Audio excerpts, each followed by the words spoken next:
Welcome to 101. I'm Greg Bassey, your host from the Salisbury Independent newspaper, and today we have one of my favorite people in the world in the house, Bunk Mann. Thank you. Now, appreciate that. You and I have something in common, and I don't know if you realize this or not. We both love Ocean City, and we both love Salisbury. Well, we both spent a lot of time in both towns. And people ask me all the time, how can you love Salisbury if you love Ocean City? How can you love both towns?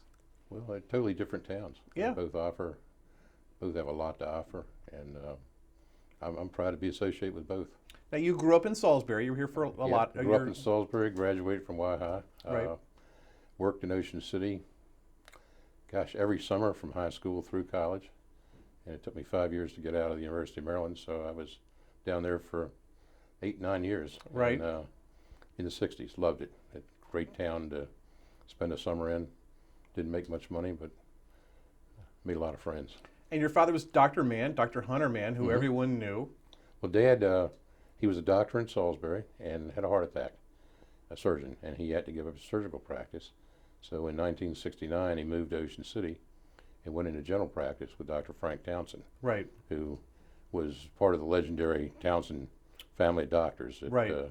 They've been doctors there since 1901, so his father. And when I was a kid and I got sick and they would drag me to Dr. Townsend, I used to pray that Dr. Mann would be my doctor because he was such a cool guy because we could talk about hunting and fishing. Oh, he loved it. I tell you, I think if Dad had another choice to do something with his life, he would have been a captain on a fishing boat. You know, he loved it. It was his favorite way to relax. Now, you're known for being in the insurance business, but lately you've become a local celebrity because you've written a book about Ocean City. I have. Book came out last year on September 9th. Very, very fortunate, very blessed that the first printing sold out, 5,000 copies. Sold out April 28th, and we're now in the second printing. Second printing. So I would say this is the perfect Christmas gift with the holidays coming up. Well, I appreciate that. I hope others see that as well. Last year, around Christmas time, we sold over 2,000 copies. So I'm hoping that there's a few people out there that didn't get one for Christmas, or right, want to put it on their list. So now, what I do with the book is I've read it several times, but I keep it by my desk, and I have downtime. If I'm interviewing someone and I'm on hold, I'll pick it up and I'll thumb through it and I'll learn more. And then, like if I'm wait with my computer to boot up, I'll open it up and I'll thumb through it. It's just a compelling book. The narrative that you have, plus the photos, are just really cool. Well, I interviewed 171 people for the book, and this was done over a period of 7 or 8 years. I mean, this was not a project where I said I'm going to take a year off and just disappear somewhere and write a book. I interviewed people on weekends and the evenings. I started taking Fridays off from my business quite a long time ago and worked on this, and met some really interesting people. Actually, you were one of them. That's where Thank you. You and I actually met the first time. I interviewed you as a longtime native of Ocean City, and as we were talking earlier, the people that I met, everyone I learned something from. And, when the book started, the idea that the book originally was going to be a before and now type book of the old buildings that were no longer there. Right. And that was really the title, Vanishing Ocean City, had to do with what used to be there, what's no longer there. And all these old buildings are being torn down. And I went to George Hurley, who was in my opinion, the premier historian of Ocean City. He great man who just passed away recently. Passed away, yeah. And George said, well, Bunk, that's a good idea. He said, but what you ought to do is interview a few of the locals about their memories of some of these buildings, and maybe add a few personal comments to it, along with the pictures. So I because I respected George and I thought it was a good idea, I said, I'm going to do that. And I started interviewing people. And I realized after about the really third or fourth interview that the story of Ocean City is not about the buildings, it's about the people that built this town. And people today don't realize that up until probably the early 1970s or so, that Ocean City was a seasonal town. I mean, Memorial Day to Labor Day, and after that it closed down. I mean, Right. I remember when I was in college, and I worked at the Embers as a waiter, and the day after Labor Day, you could stand on 9th Street, which was the center of the teenage universe then, Right. and you could look in either direction, and you didn't see anybody. The streets were empty. That there were no cars going down Baltimore Avenue. And people today don't realize that. Today it's a year-round town, but in those days it was seasonal, and the people had 90 days to make a year's living. The ones that had the hotels, the restaurants, Right. the hotels, and of course you know this as well, that it was a town that existed for tourism, and when the season was over, that was it until the next year. But the vanishing part is, I thought that was a great hook, because even I will be walking down the boardwalk and there's a new building going there, and I'm like, what was there before? And I struggle to remember what had been there, and it's that way, 5 buildings per block, every block on the boardwalk, because something used to be there, and there's something new there now, and it's almost rare that one of the old structures is still there. Well, there's only one block on the boardwalk that has the exact buildings See, I didn't know that. that were there back, say, at the beginning of World War II. The block between 10th and 11th Street is the only block on the 10th whole and 11th. boardwalk. Yeah, That's where the they're- Langford is? No, Langford's on 8th Street. Okay. Where the used to be the George Washington Hotel was on 10th Street. Right. The Royalton was on 11th. Right. Royalton's still there. Okay. And that block, there's 4 cottages. Right. Inn on the Ocean, the Virginia Lee. The Hanna family has Hanna their family, house there, yeah, right? Okay, absolutely. You're right. That is the same. And I spent 2 weeks in August every year Bill- when I was a kid. Was Bill Birch's house, the former Attorney General, was his house there, or was he up at like 13th I think Street? he was further up. Okay. Further up. I think he was up near the Yellowbird, near the Steve Decatur, where that used to be. Right. But anyway, I grew up on 10th Street basically. In the summer, we'd go down there every Wednesday, and we'd go down there every weekend, and then we'd spend 2 weeks at the Virginia Lee, and that was great. And then when I became old enough, I worked down there, and Right.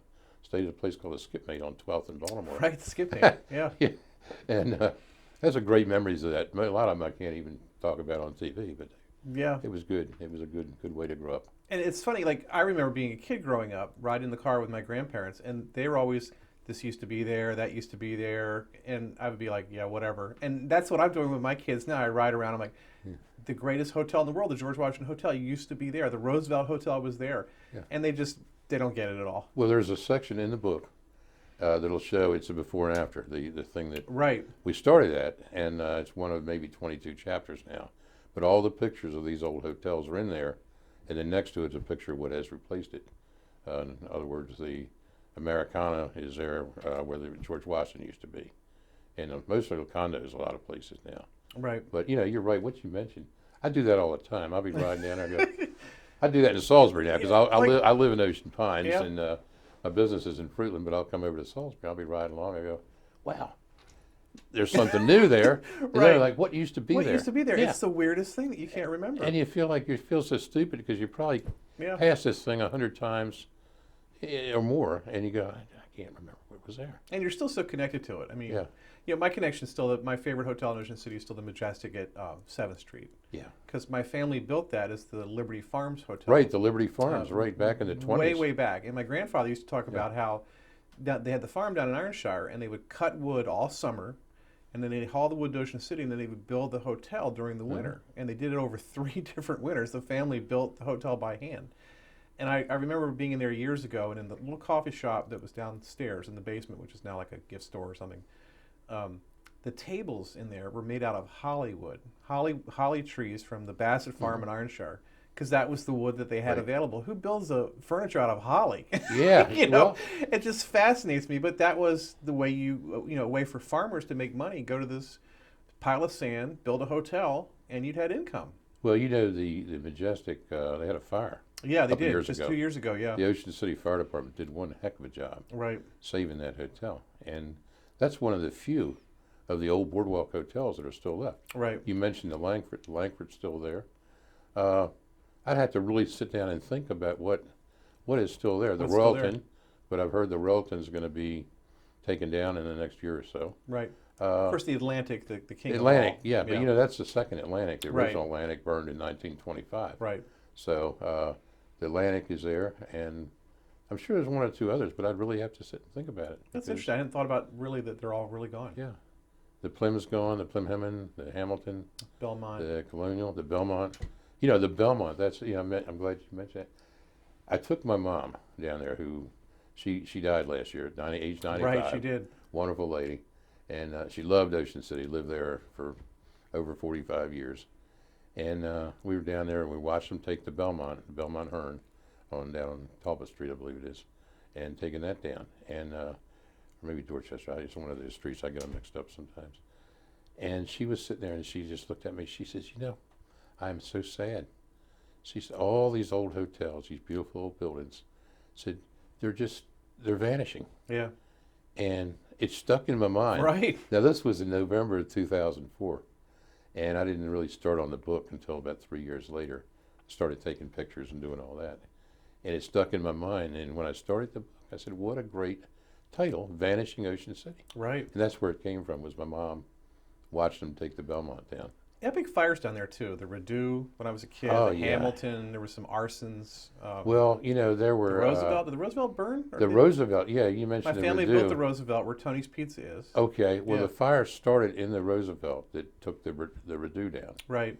And that was March 11th, 1970. Wow. I know that because March 11th is my birthday. So I was 9 years old, right? And I remember going and watching that fire. Yeah, well, that was one of the biggest fires ever fought by the Ocean City Volunteer Fire Department. Volunteer at the time. Today it's a combination of career and volunteer. And actually one of the best fire companies in the state. And you're very involved in fire companies. I used to be. Yeah. No, I'm too old now. Right. I mean, I'm an old guy, man. I mean, I'm Social Security kind of guy now. You can still drive a truck. I used to love the fire service. I was very involved in it. Did for many years. But I really respect what they did. But that was one of the biggest fires. The Plymhammond, original Plymhammond burned in '69. Amazing fire, yes. Yeah. And '62 on the Plymhammond. Right. The Hamilton, that was in '69. That was an arson murder situation? Kind of weird arson, thing. no murder. Okay. No murder, but arson. They're not sure what started the Plymhammond fire. They believe that some workmen caused it. They were building another area to it or something. Right. At the time, I guess that's original, where the Plym Plaza is. Well, they had that big arson bug thing back in the early Right. 70s. The Colonial burned. Right. That was an arson fire. The Stowaway was set as an arson fire the day before New Year's Eve. If they'd set the fire one day later, they probably would have lost a lot of lives in that fire. Ocean City's seen its share of arsons, and probably the biggest thing that's changed the face of Ocean City have been fires and storms. Right. Storms would be a natural thing for that area. But That's certainly write a lot about storms, because there's lots of great storm pictures. Oh, I'll tell you, my favorite chapter. When I started the book, I did not write the book in a chronological sequence. The first chapter I wrote was the Storm of '33, which I believe was probably the most important single historic event in Ocean City, because it created the inlet. And without the inlet, you wouldn't have the commercial Without fishing. the inlet, Ocean City would be Bethany Beach. It would not be the white marlin capital of the world. Right. There'd be no charter fishing. You wouldn't have all the places on the bayside that you have now. The storms have really made a big difference in Ocean City. My first chapter I wrote was a Storm of '33. Interviewed actually 22 people that were alive at the time, children at the time, but remembered it. One of those was Fish Powell. He remembered the inlet being created, former mayor of Ocean City. The next chapter I wrote was a Storm of '62, which you may remember that one. I remember about it, and there's lots of photos of me. One of my favorite photos when I was a child is me and my dad's boat going down St. Louis Avenue. Okay. Well, the Storm of '62 and I was just a baby. I was 15. Yeah. And I remember going over there. I played in a rock band at the time, or what pastor one. And we went over one of the restaurants over there, hired us to come in and play, because the only people allowed in Ocean City at the time were the National Guard. They're under martial law. Right. And the people that lived in Ocean City, and power was out in most places, all this. So they hired us to come over there. But I remember seeing the sand, the dunes, are in the middle of Philadelphia Avenue. Yeah. And Baltimore Avenue was just completely Yeah. impassable. Now that's the only time the island was overcovered by the ocean, Uh, or they covered over. actually it was covered from. You see aerial shots. The Baltimore Sun Right. sent some of their photographers down there and did some really wonderful photographic work. Some of those pictures are really they're not in the book because you have to get permission from Right. the Baltimore Sun to use Right. them. But your former colleague Mel Tovin Right. Did went some- down there. He was nominated for a Pulitzer for his Yeah, I coverage. have that pictures Yeah. in here. Mel gave me permission to use 3 of his pictures, and to me they're some of the best pictures in this book. Yeah, the only local reporter ever nominated for a Pulitzer here on the Yeah. on the shore. And the pictures in the book, which I guess they'll interspose. I can show you what it is later. But it shows them rescuing the people along North Division Street and Philadelphia Baltimore Avenue area down by the Right. Route 50 bridge. And Mel was very kind to let me use those pictures. And then in '62, like a second inlet formed. Well, one up on 71st Street, 71st roughly about Street. where the Bonfire Restaurant is Right. today. And if you go there, you can see where the marshes and all that, how it could happen. And Mel had a great photo. I guess a car went overboard there. A man died. A there. man was killed There there. were 2 people died in that storm. Yeah. Ocean City residents. One of them fell off a fishing trawler. They were trying to make the inlet, and in a storm, and he was washed overboard and drowned. And that's all in the book about that. Right. And the man that died, he was trapped in his car at the new inlet, got out of the car and was swept away, and unfortunately died of exposure or Right. drowned. I'm not exactly sure. It was March. It was But it was winter March. time. It was Yeah. it was a rough time. But there were several cars that were trapped in that inlet. And another thing that people don't realize, that inlet, fire started north of 71st Street, and the Ocean City Fire Company could not get to them because I never the knew inlet. that. 3 houses burned in the area around 74th, 75th Street, Wow. and the Delaware Fire Companies couldn't get to them either because the Route 54 was washed out, and there was no way to get into Ocean City from the Delaware side. So 3 houses burned to the ground, and the storm was so immense that a lot of that just was lost in all the immensity of the rest of it. And but that was the greatest fire. My mother's father was a meter I'm sorry, reader. greatest storm. The greatest storm. My mother's father was a meter reader for Delmarva Power. Okay. At that time, and he was at a house in North Ocean City, and there was a garage there, a standing garage, and there was a beautiful extension ladder on the back of the garage, and he had this urge to take the ladder.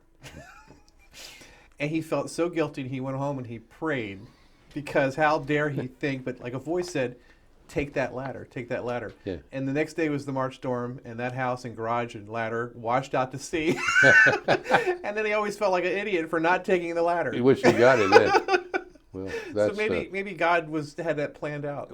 well, you know what they talked about the summer of '62. That was my first year as a beach boy. Beach boy, for those that don't realize, is a guy that rents umbrellas Right. and chairs and surf mats A job that sounds like a lot of fun, but the a great most job. boring job in the world.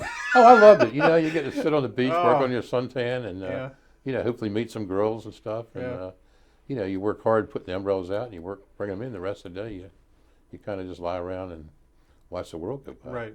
But there were all kind of stuff out in the water that summer that you go out to swim or body surf or something. There'd be a piece of wood here or a cinder block here or something. That's true. And more up in the North Beach area, the area of Ocean City was really hurt. Was in the unincorporated at that time area north of 41st Street. But I mean, we were finding bricks and logs. Well, I've never talked about anybody. When I was a kid, though, when you went to the beach, you'd find big pieces of asphalt from the bridge that had washed away probably in '33. Yeah. Pieces of boardwalk from all the different storms. I mean, it was constant to find stuff on the beach like that. Oh, all the time. Yeah. Yeah. I mean, and particularly the summer of '62. Right. Yeah. They did a remarkable job rebuilding the town and getting things back. I mean, you had from March, really 6th, 7th was a storm.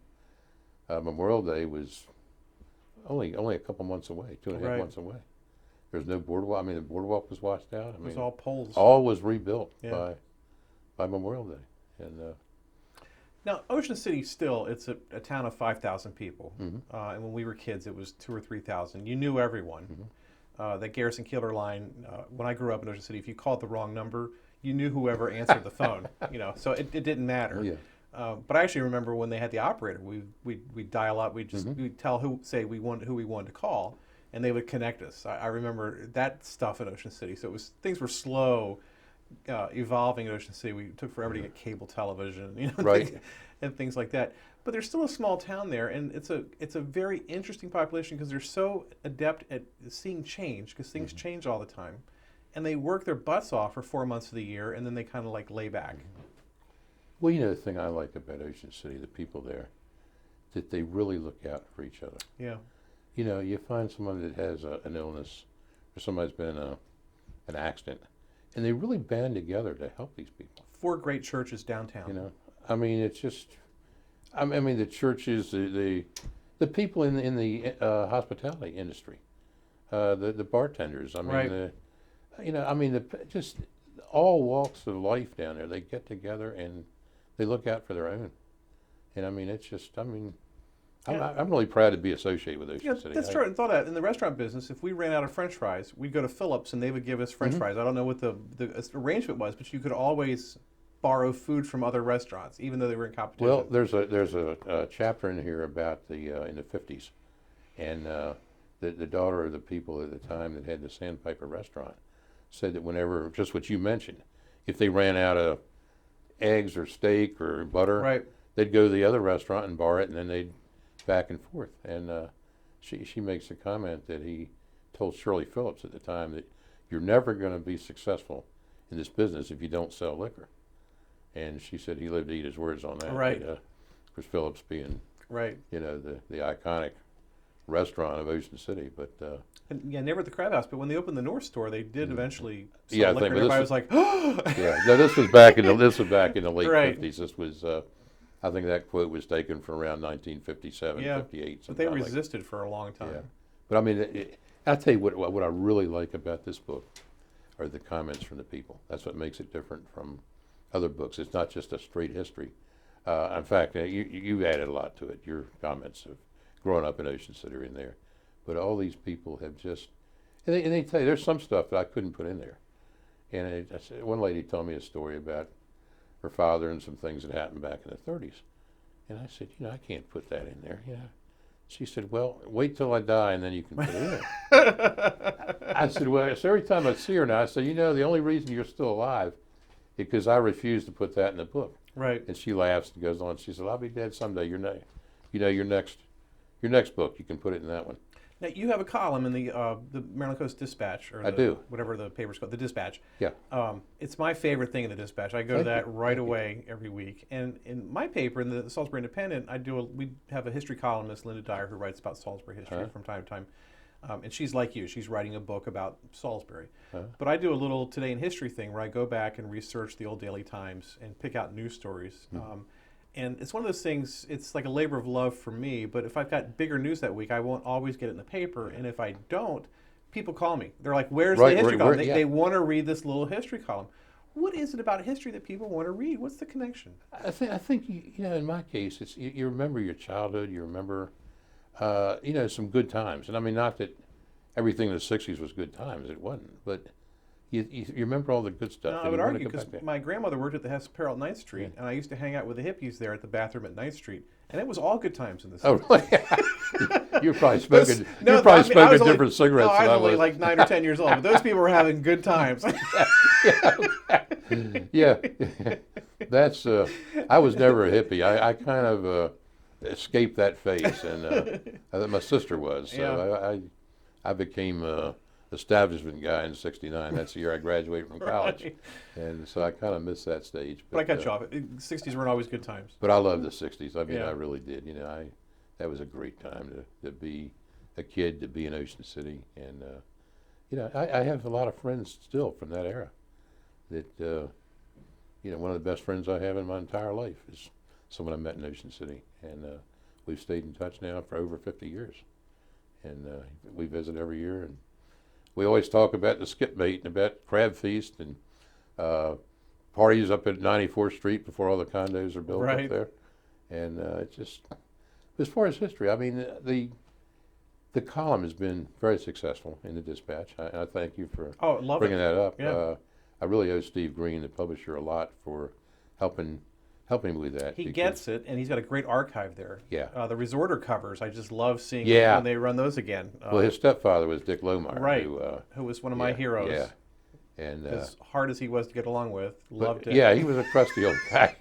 Crusty's a good word. Crusty's a good word. But, that opened a lot of doors for me because people would see that article and then they'd call me and say, well, I have a picture of this, I have Right. a picture of that. And those articles started in March of 2012. So there's been one every week since March of 2012. Wow. I'm kind of running out of stuff to write about. Now you'll find more. Yeah, so hey, if you get anybody out there, if you have some Right. pictures, get in touch with me. I can give you 10 or 11 things. There you good. I do. I've done almost 200 articles now, so That's amazing. it's hard coming up with new ideas. So So tell me there's going to be another book. there's not going to be another book such as this, but it's going to be the third printing, which I hope in 3 years is going to bring it up to date. It'll take Good. it up to the next 5 years or since it came out. More interviews, hopefully, more pictures. Good. Beyond that, I don't know, because I mean, I'll be 70 in March, so I mean, if I'm still writing books in 3 or 4 years, I just say thank you, Lord, for that. Well, it's so enjoyable. I hope you decide that you want to keep going. I've enjoyed every bit of it. I mean, originally I thought that if I break even on it money wise and the locals like it, then I'll be a happy man. I never thought it would go to second printing, and after I realized it would, I never thought it would go that quickly. So it's been a pure pleasure. I think that the time that I spent doing the book was just, I treasure every minute of it, except for the last 3 weeks when the publisher says, let's get this done. And, There's that, and the editing process is a grind. well, the last chapter I wrote was the first chapter of the book. I didn't know how to start the book. Right. I didn't know whether to do the Michener thing about, the dinosaurs roamed the earth and, Right. the The glacier pushed the yeah, sand the up. glacier. Yeah. Yeah. And I thought, no, that's been done. And so it really took me about 3 days to figure out how to even start the book. But everything else was done except for that. But I was very satisfied with how it turned out. Yeah, And very grateful to the people that gave me interviews, the people that gave me pictures, and grateful to those that bought the book too. well, those inlet discussions. I mean, like at 1 minute it's a ditch, and then it's 100 yards wide, and then by the end of the day it's an inlet. Yeah, well, It was amazing to hear that. the inlet, there's some good pictures in there. Yeah. Of the inlet being formed and that storm. There's some really good pictures in there. I'm very proud of the whole thing. I am. Bunk, how can people reach you if they want to email you their stories? I have a website. Okay. It's called VanishingOceanCity.com. Okay. It's all one word. The title of the book, Vanishing Ocean City, just one word, VanishingOceanCity.com. They can buy the book locally at Kitty's Flowers, at MR Ducks out at the Center of Salisbury, and Mann and Gray Insurance in Fruitland. Excellent. And there's a lot of places in Ocean City. Right, you find them in that, gift shops too. Yeah, a lot of the places in Ocean City, Chamber of Commerce has them out on Route 50. Right. And they get $12 from each book goes toward their scholarship. Excellent. So that's that's a good thing. The Life Saving Museum has them down at the end of the boardwalk. Art League up on 94th Street, and numerous gift shops, restaurants, places have them in Ocean City, Excellent. and in some places in Berlin as well. So anyway, it makes a great Christmas gift. It does. He's Bunk Mann. He loves Ocean City and Salisbury, do. just like me, which makes him a cool guy. But wait, I'm not a cool guy, so how does that work? Bunk Mann with Vanishing Ocean City. He's been our guest here on One on One. I'm Greg Bassett from the Salisbury Independent Newspaper. Thanks for watching Pack 14.